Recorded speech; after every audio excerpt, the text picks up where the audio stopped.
Hi everybody, we're doing our group project on the Irish culture. My name's Amy. The other group members is Michelle, and Chelsea. Hope you enjoy our video. History. Originally, the first people who came to Ireland were farmers in 7000 to 6000 BC. They raised animals like pigs, cattle, and sheep, and made tools out of stone, bone, and antler. In 500 BC, the Celts came to Ireland and brought iron tools and weapons with them. They were warlike people in which Ireland was divided into small kingdoms of three different types of classes: kings and aristocrats, freemen or farmers who ranged from well-off to poor, then at the bottom were slaves. For 5,000 years, settlers came in waves from Great Britain, and each group contributed to the heritage and modern Irish nation. However, the Celtic influence is still dominant in Ireland. In the 18th and 19th century, the population rapidly expanded and reached a peak of 8.1 million people in 1841. However, in 1845, the Great Potato Famine caused many deaths and migration to the U.S. and Great Britain, which lasted 100 years. In the early 1900s, the Irish revolted Britain for Home Rule. Although unsuccessful at first, there was a peace that was negotiated in 1921, and in 1922, Ireland was established as a Dominion. Today, Ireland is primarily an agricultural county and is noticed for the Irish potato.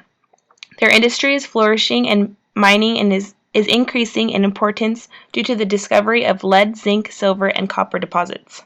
Now that you have a brief history of the Irish culture, here's a short clip for you guys to understand everything in an assessment. Sorry lad, I'm late. I was at the pub with me friends. It's alright. In this scenario, time is not an issue for the Irish. They tend to be more past-oriented and like to reminisce on the past. Typically, for the Irish culture, they are past-oriented. A statement that resonates well with their culture is nothing new ever happens in the present or will happen in the future because it has all happened in the distant past. Many today are present and future-oriented and maintain a hard work ethic. Typically, they are on time to work, and it does not matter if they are punctual to social activities. This ranges from about 20 to 30 minutes late to social gatherings. Nursing implications include they may be perceived as non-compliant. They believe that time and nature will alleviate a problem and wait to the last minute to seek medical help. Plan activities that encourage the client to adhere to aspects of time perspective, like time-released insulin. During adolescent years, the Irish tend to be inward, which carries throughout adulthood. As you may have noticed in the video, the patient and the nurse are about an arm's distance length apart. For the Irish culture, it is less likely for physical intimacy in their relationships. Personal space is limited for them, and they like to have family members close by when they are sick. They have a tendency to collapse their space inward and have a difficulty expressing love and affection. They tend to be isolated and expand personal space due to difficulties expressing emotions with close family members, but they have an easier time with distant relatives being intimate. Nursing implications include the need to help the Irish culture recognize that it is okay to be emotional and to create a supportive and nurturing environment. Hello, Mr. O'Brien. My name is Michelle, and I'm your nurse today. So, what brings you in today? Well, I've been diagnosed with Tay-Sachs, so I just have to come in for a checkup every now and then because I don't really care about it, but my wife is a stickler. So, tell me a little bit about yourself. What ethnicity are you? Well, I'm Irish. Oh, okay. Well, what's your preferred language then? We speak English, but our traditional language is Gaelic. Okay. The official language of the Irish culture is Irish Gaelic, but English is universally spoken. Language is a form of entertainment and power in the culture. It is derived from the Celtics, and nonverbal communication is significant. For example, a peace sign with the palm facing your face is an obscene gesture. It is similar to the middle finger in the U.S. Professional relationships communication tends to be improper if you give gifts, but tokens of appreciation are significant. For example, if somebody has traveled from a different country, they will gladly accept a gift from that culture. A nursing intervention for communication in the Irish culture is to be aware that they may talk with aggression, they may ignore pain and not complain, so it is important to evaluate physical signs and symptoms of pain and verbal responses to pain. They may avoid saying the word no, and they try to let you down easy by saying, "I'll let you know." It is important to try to get a direct answer from this culture. Do you currently have any pain right now? No. Do you know anything about Tay-Sachs? My doctor explained it a while back, but what I mainly got from it was that it makes me lose my balance a lot. And it's not just from me Guinness. A rare genetic disease where it affects your nerve cells in your brain and your spinal cord. So common symptoms that you would have would be like muscle weakness, you're not coordinated. There's earlier signs where you can have seizures when you're younger, or hearing, vision problems, any of that. So have you had any of those other symptoms?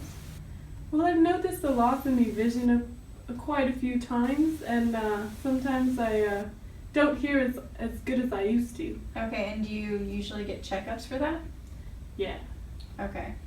Do you have any other conditions or diseases in your family that you know of? Not that I can think of now. Okay. Why? Well, because being Irish, you're already genetically predisposed to having certain conditions like abdominal aortic aneurysms. You can have cystic fibrosis, neural tube defects, sarcoidosis. So. Genetic variations. The Irish have a higher risk for neural tube defects. They also have a risk for Tay-Sachs disease. Their tooth size for the maxillary and mandibular dentation is about 5.7 larger than average population. Sarcoidosis also affects the Irish. Cystic fibrosis is also an increased risk. They have a higher risk for abdominal aortic aneurysms. Their HIV risk is also higher than the average population. They can also have some type of psychological characteristics such as alcoholism, schizophrenia, and bipolar. Do you have a good support system at home? Well, like I said, my wife, she cares for my health a lot, but I'm not really close to too many family members when it comes to health problems or stuff like that. We just don't really care about it too much. So do you have any home remedies that help you stay healthy? Well, I don't know why I got sick in the first place. I eat healthy, I take my vitamins, I eat porridge at night, I don't go to bed with my hair wet, and I have a strong faith. Traditional perceptions of health, illness, and healing methods of the Irish. Their worldview of life is expressed through facts, which are symbolic to them. They have life patterns that can be overindulgent or self-deprivation. Irish do not verbalize their illness rather than ignore it as a defense mechanism. The Irish want to understand the implications of illness, but they refrain from expressing illness related to their complaints. They either believe that the illness perpetuates a self-fulfilling prophecy or it is linked to sin and guilt ideology.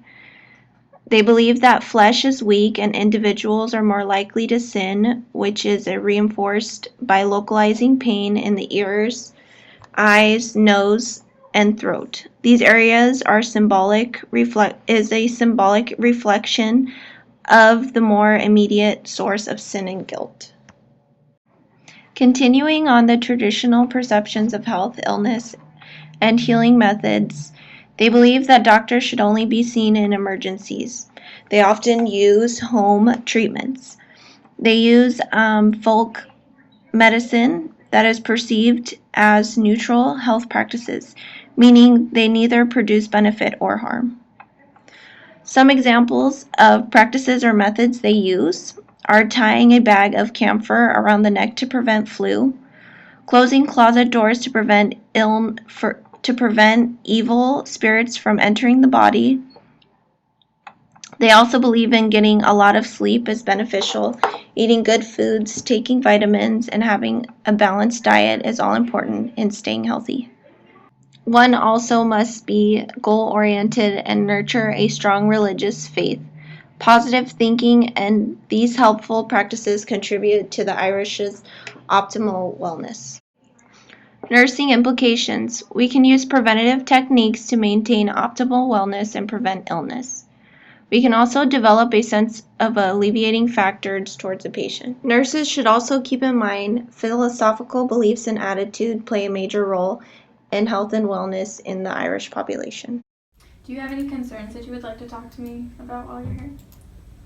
Well, I don't know a lot about me disease, but I just have noticed that I've been more clumsy lately, and I just want some more information about how to treat it, you know? Well, would you like a follow-up appointment? Would you like to make one with me today? I'll let you know about that. But if you rarely know about this disease, would you like to talk to a doctor and be able to sit down and actually make that time?